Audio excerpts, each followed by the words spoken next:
for your heart, healing for your home. The Redeemed Marriage Podcast. Hello, folks. Welcome back to the Redeemed Marriage Podcast. This is Rusty and Heather Bryant.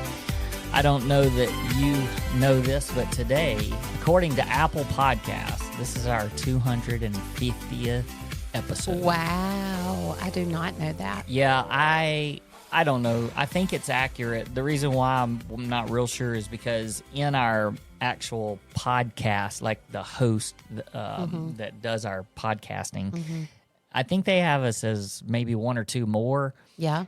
But I think one time we had like an error and had to go back and there was something went wrong. And so I don't really know. We're on and at I'm least sure, 250. I'm sure Apple Podcast is right. I mean, Apple doesn't get anything wrong, right? Yeah, right. So, so 250. Wow. That's impressive. That's a lot of podcast. Yeah. And it's funny because people have often asked me, like, how do you not run out of things to talk about? Oh. And I'm like, I know, because like right now today, we were like, which of these three do we tackle today? Because they are all three really good questions. So. Well, as long as there are jacked up marriages out there, there's plenty to talk about. That's right. I think we're all pretty jacked up, and so that's right. Yeah, pretty easy to just continue talking about marriage topics. Yeah, obviously, we'll all be jacked up until the day we get to heaven. Well, and we also go back and revisit topics because we learn a lot as we go, and then of course just being able to answer topics from listeners, which is what we're doing today because we're still in the middle of summer shorts, summer shorts, summer shorts, summer shorts. You know, I just wonder, I listen to a lot of audiobooks. I don't know if I've ever said that on here before, but my happy place is sitting on my sofa, crisscross applesauce, with my headphones on, listening to an audiobook and working a puzzle. So there you have it. I mean, now, I shouldn't say that's my happy place. My happy place is Montana or the beach, but if I'm at home and I have some quiet time, I love to listen to a book and work a puzzle. It's glorious. My happy place is just with you. Wherever you are, that's my happy place. Actually, when you said, no, that's actually not my happy place. My happy place is, I thought you were going to say that. In Montana or on the beach with you. You remember our friend Kevin James? He used to go.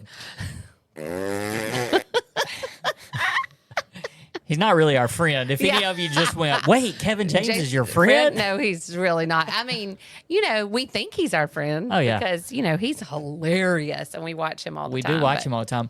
But just like so many people out there, they go, oh, yeah, my friends, Rusty and Heather, because they listen. But you are. But you are our friends. That's right, that's and you can call us that. We are, however, not Kevin James friends. No, but you can tell people. We don't mind. Tell people that you're really good friends of ours. Yeah. We'll take it. Okay, summer shorts. Let's hear the question for today. So this question we got today says this: how can you truly open up to your spouse when trying to have a heart talk when they either add their own heart talk onto it or they get defensive? Okay, so we've talked about a heart talk before, but we definitely need to revisit it. Well, do you think we should? Do you think we need to give the whole steps, or just kind of give?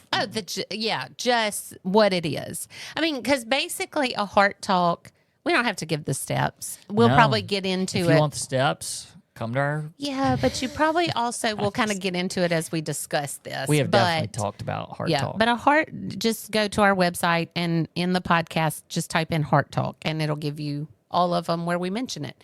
But it is a very effective tool. And if you're listening to this and you've done coaching with us, or you've been to a marriage retreat, or you've been to a marriage intensive, and heart talks have changed your communication as much as they have ours, let us know. If you haven't implemented it because you think it's silly, you should try it, because it is absolutely the best communication tool. But basically what it is one person gets to share what they are feeling with the other spouse without any fear of defensiveness or them trying to fix it, or, all of these different things that you're scared of when you go into a heart talk or when you go into any kind of communication. It eliminates all of that. So the question is, how do you do it effectively if they do this? Well, if you're doing it effectively, they don't do that. Well, that's the thing. There's rules. There's rules around There's heart rules talk. to heart talk. And that's the part that I think some people feel like are kind of silly. And they're like, why do we have to follow these steps? And why do we have to follow these rules?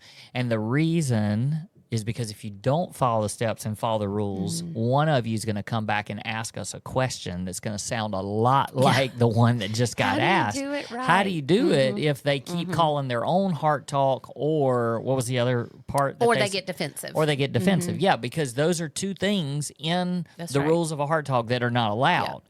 And so probably in the situation of this particular question, they probably have sort of moved away from the rules because we have moved away from the rules. But the reason we've moved away from the rules is because we have practiced so much on communication. And just like Heather said, the whole purpose of a heart talk is really so that the listener can be heard and the listener can be validated. And so it's not for the listener to respond. It's just for them to understand and to the speaker. Sorry. The speaker. It's for the speaker. Right. You didn't correct me. No, because I was thinking about the next thing. Sorry. Okay. It's for which is what we don't want you to do in a heart talk. There you go, breaking all the rules. The speaker needs to be heard and validated. And so the listener, you're creating a safe place so that they can't respond and so that they just listen. Yeah. And so what happens over time, though, is you get really comfortable doing it and you feel like, well, we don't have to follow the rules exactly. And you don't. You don't. But sometimes there's a situation where, and I'll just kind of speak into what maybe this listener is feeling, that they start talking and maybe they've moved away from the rules a little bit, and the listener comes back with defensiveness, or they come back with, well, I need to share my feelings now too. It's my turn for heart talk. And so I think that's when it's very appropriate for the speaker to say, no, okay, I want you to understand this is a heart talk. Yeah. Because we've done that. We've had to do that before, where we've just been in conversation mode, and then it's like, wait a second, I really need you to follow the rules. Like, okay, you know what? Let's start over, and this is going to be a heart talk because it's not accomplishing what it's supposed to accomplish. And like when we read this, it was really funny because we pulled up the 3 or 4 latest questions that have come in, and we said this one and we got kind of tickled because this morning in church, our pastor Chip Henderson at Pine Lake Church did we're in a relationship series, and he did an entire message on communication. And one of the things, we kept elbowing each other because we were like, we teach that. I think he was stealing our material. He probably listens to it. I think he listened to our podcast and just started preaching it straight off of our podcast. But one of the things he said that I was just like, oh my gosh, how many times have we said that, is that most people listen to respond instead of listening to understand. And when you when you want to be heard, when you call a heart talk and are like, I just need you to hear me, you just want to be understood. And he said 3 or 4 times today, it doesn't mean that you have to agree with them, because a lot of times you may not. It doesn't even mean that you have to understand why they feel that way. You know, I think a lot of times, I think this happens a lot between men and women, is men just can't understand, why do you feel that way? Like to their wife, I don't understand how that makes you feel that way, or why me saying that made you feel that way. But it's not your job to understand why they feel that way. It is your job to understand that that's how they feel. Whether you understand it or not, or even agree with it or not, that is how they feel. And the important part is to understand that they feel that way. So when we say listen to understand instead of listening to respond, I don't even mean listen to understand why they feel that way, or listen to understand them and go, oh, now I understand that that's why you feel that way. It's not that. It is just understanding that's how they feel. And there is just something super, super validating about someone saying, I understand that that's how you feel. Like, it's just like, okay, well, then now I can move on because you've listened and you understood. And so I think that what this listener is asking is, how do you do that? How do you share how you feel if they then say, okay, well, now it's time for my heart talk. And basically that, like you said, that's against the rules. And you can't just say, okay, well, I listened to you. Now it's your time to listen to me. That's against the rules. You have to take time to really think about and marinate on what they're talking about, and that's how they feel, so that you can respond correctly. And then defensiveness. So there's 3 responses usually from a heart talk. If you're listening, if you're the listener, you don't get to do any of these. But these are the 3 most common responses when your spouse is telling you how they feel about something, or sharing something with you. 1, you want to get defensive. That is not what I said, or that is not what I meant, or you just took that the wrong way, or, that's defensiveness, like trying to say, I didn't hurt you. You just took it the wrong way, is basically what that is. And then the other response can be fixing it. Like, oh my gosh, I didn't mean to make you feel that way. Let me do this, this, and this. Or, or I think you should tell them, just trying to fix it. And a lot of times and that men really like to fix things. Well, they probably both do. It's like, I love you and let me fix this for you. But that's not what you should be doing in that moment, is trying to fix it. And I think I maybe I'm stereotyping a little bit, but for a man to share feelings, and for the wife to try to tell the husband what they should do to fix it, I think that's more damaging and demeaning. Yeah, than the opposite. Because I do think sometimes when you share feelings, you lean on me to, what should I do? How? Not all the time, but I think when a man gets up enough courage and nerve to actually share some feeling, whenever you come back and say, well, you should do this, it triggers something of, well, I can't handle this myself. I'm not good enough. You're having to tell me, or even just by you saying it, it feels like, well, you're not doing it the right way. Do it my way, and you'll be able to. And I don't think it's that way always with the female. Yeah, or you could feel like that I don't believe you can handle it on your own, so I need to step in and help you. Let me step in and help. Like, you're not man enough to do it, so let me help you. Yeah. And so those are some dangers when you try to speak into fixing it. Now, I do think there's a time that after the heart talk is over and you have some time to think, that you can say, hey, I had some ideas or some thoughts, or just ask. But just say, is it something you want to brainstorm about, or did you just need to dump it? And we have a saying like, do you need me just to hold the bucket, or do you need me to help fix it? And there's lots of times it's just like, hey, you hold the bucket. Let me just pour what is bothering me, what is hurting me, what is scaring me, whatever, my feelings. And I just need you to hold the bucket and don't try to fix it. So we did 2 of them, defensiveness and trying to fix it. And then the third very popular response is just apologizing, just saying, oh, sorry. And that's just trying to get out. Just let's end this conversation. Yeah, like, please, Lord, quit speaking to me. Just stop talking.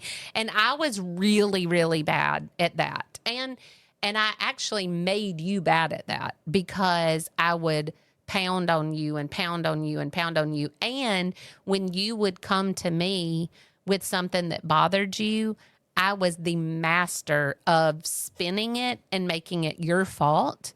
and then you would end up Yeah, apologizing because anyway. that's when I was like, well, I'm trying to share my feelings with you, but now all of a sudden it's my fault.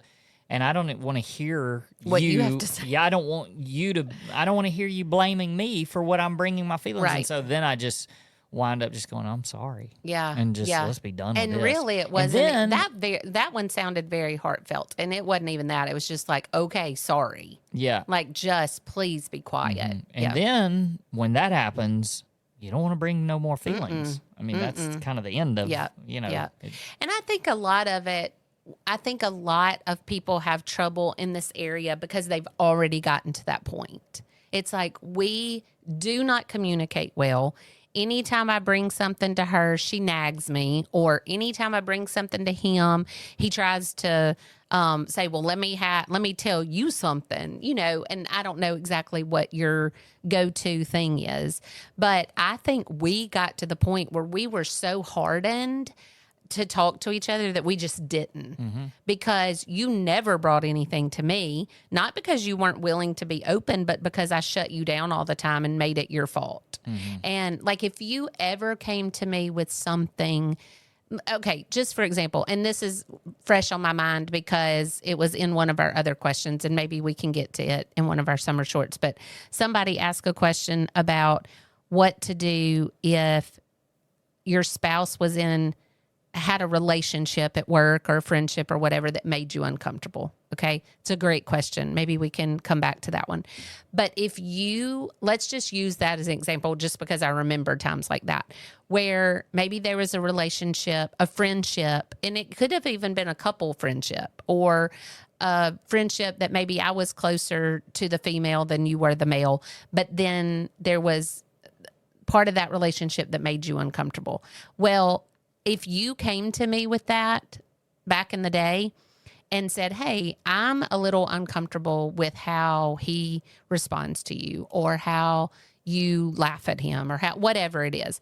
And if I were to say, well, that's your insecurity because I'm not doing anything wrong, then I all of a sudden made it your fault. So it's not anything. But here's the thing, even if I wasn't doing anything, I have to acknowledge that it bothers you. And that's what a heart talk does. A heart talk allows you to say, this makes me uncomfortable, this bothers me, and then I can't defend, I can't turn it back on you, and I can't go, well, sorry you feel that way. I mean, those are all terrible responses. And so it gives me the opportunity to really walk away from it. Because, of course, we weren't going to go through all the rules, but part of it is repeating what you heard. What I hear you saying is, and Chip talked about this morning, I was like, yeah, he did, saying, this is what I heard you say. Because oftentimes we don't hear what the person said. We hear what we think they're saying, or they may say it wrong, either one of those things. And it's like, no, that's not exactly what I meant. So let's try this again. And so the communication is so much better when you follow these rules. So I would then say to you, what I hear you saying is that person bothers you, or whatever the heart talk is about. And I repeat it. And then you say, yeah, that's what I said. And then I say, I understand that that's how you feel. And then I go away from that talk, the end, no defense, no solving it, trying to fix it, no apology. And I think about what it is that you brought to me and really try to understand that that's how you feel. Not understand, like in that example I just gave, it wouldn't be trying to understand what I did to make you feel that way. It's just, I understand that that's how he feels, that there's some uncomfortableness. And of course, with our story, I'm going to be super uber aware and conscious of that. But it's hard for somebody who you think, gosh, I'm being 100% trustworthy. And what could I do different? Those are hard things to think about. But then you go, okay, this is how he feels. Let me see what my role in that can be. And then you revisit it. But we've kind of gotten off the question a little bit. But to answer that question truthfully is, if you're having trouble with him or her, whoever this was, coming back with a heart talk or them being defensive, it's because you're not doing the rules correctly, and you have to do it right. And I think just like what I was saying, you get comfortable with communication. You think you don't need to follow the rules. Maybe you think it's silly, whatever. But some of that also goes back to expectations, which is another thing that Chip talked about. Y'all should listen Everybody to that go sermon. to Pine Lake Church, and today is Sunday, May 31st of 2026. Go Pine find Lake, one word. Go find Pinelake. Go Chip find Henderson. Chip Henderson's sermon from today on communication. And for those of y'all that listen to us and have been through our marriage coaching, you're going to find a lot of the same tools or very similar tools because he was just sharing a bunch of stuff that we teach on a regular basis. And I've never heard him share that stuff. So it's not like we took his stuff. Right. Like that's other people's things that we've all brought together. That's right. But he did talk about expectations and the importance of communicating expectations, which, again, if you've been around us any length of time, you know that's a big thing that we talk about. But even in this communication, like, don't expect your spouse to be able to read your mind that this is a heart talk. That's why one of the rules is you call the heart talk. You literally say, is now a good time for a heart talk? When that happens, it's kicking it into gear where the other spouse knows the expectation here is that I'm just listening. Yeah. Because otherwise, if you just come to them and you just have some feeling that you just start sharing and you don't necessarily say this is a heart talk, well, how do they know that you don't want them to fix it or you don't want them to share their own feelings back at you? I mean, that's what communication is. And so sometimes the expectation is just saying, I need to have a heart talk. That's what this is. So don't beat around the bush. Say it clearly. That was another part of the sermon, being very clear and concise. And so, those are the things that I think will answer that question is go back to the basics of setting the ground rules, following the rules, and then you can accomplish what a heart talk is supposed to accomplish. And guys, if you have tried a heart talk and it didn't work, keep trying. Yeah. Like, keep trying. It is such a great tool. But like we said a while ago, some of you, because we've been there, your walls are so hardened and they're so high that you can't imagine this being an effective tool. But you just keep trying and you just keep trying and you just keep trying. And eventually it gets better and better and better. And it can absolutely change the way that you communicate with your spouse for literally forever. Yeah. We've been doing this for 15 years. We have been using a heart talk for 15 years. And like you said, we don't go through all the little steps anymore unless we're like, whoa, this is not working. Just communicating. So let's stop and do it right. Right. And we still have done that. Yep. And so it's something that we still 15 years later, it's effective. It brings so much calmness and peace. There's no way to lose your temper and yell if you follow the rules. And it is just a powerful tool. So don't give up on it. Yep. All right. Thanks for listening today, gang. We'll see you next time. Peace. Peace. Hope for your heart, healing for your